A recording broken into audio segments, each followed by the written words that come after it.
Okay, as I mentioned in the previous recordings that I did, this is my secondary location, and that's where I put most of the bees from the drone layer hive. But I don't know for sure if I got all the drone layer bees in there or not. I managed to lose my brush. It's around here somewhere. It'll turn up when I don't need it. But anyway, so I couldn't scrape all the bees into that box. I scraped a bunch of them into that box, but I didn't scrape all of them into that box. I don't even know if the queen's in that box or not. But I'll come back and check in a couple days.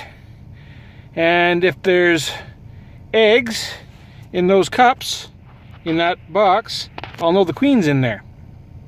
Now you might say, well, you know, if there's eggs in the drones are laying, or sorry, not the drones, but the maids, the workers' bees, if they're laying eggs, then there'll still be eggs in there. But if they're laying eggs, they're going to lay multiple eggs in a cell, whereas the queen just lays one. So I'll check those cells in a couple days and see if there's one egg in each one. If there's an egg in each one, I know the queen's in that cell. If there's not an egg in each one, if there's no eggs, then I know the queen's not in there. And if there's multiple eggs, then I know the drone layer queen or drone layer workers are in there. I'll check the other box in a couple days as well. I'll get my friend to check it with me. He's a better beekeeper than I am, or at least he thinks he is. And he knows which one is the bloody queen. So we'll find her for sure the next time. And then we'll be sure to dump every bee in there that's not a queen. They'll all get dumped away from the hive. And then the only workers that we want will fly back. And the other ones just won't know where to go, or they won't be able to fly because they're laying eggs. Apparently, I was told at the very first beekeeping course I took in Edmonton that bees that are laying eggs can't fly. And if you put the offending bees more than 40 meters away from your hive, they can't walk back more than 40 meters. That's too far for them.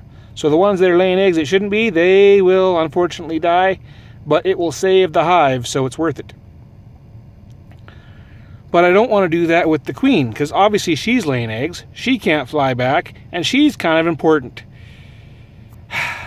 Tell you, I got one job, it's to find the queen. I can't always do it.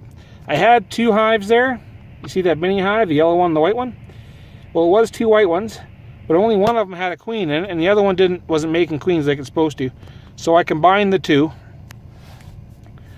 And yeah, I will do some more splitting of that later on in the month. Apparently, as long as you get all your splits done before August 1st, you have a chance of those splits surviving the winter.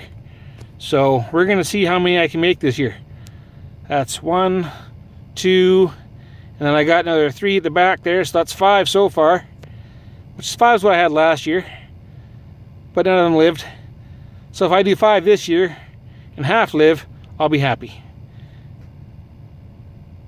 But I'm actually banking that I can do more like 10, but we'll see. Anyway, there it is. Sticky fingers out.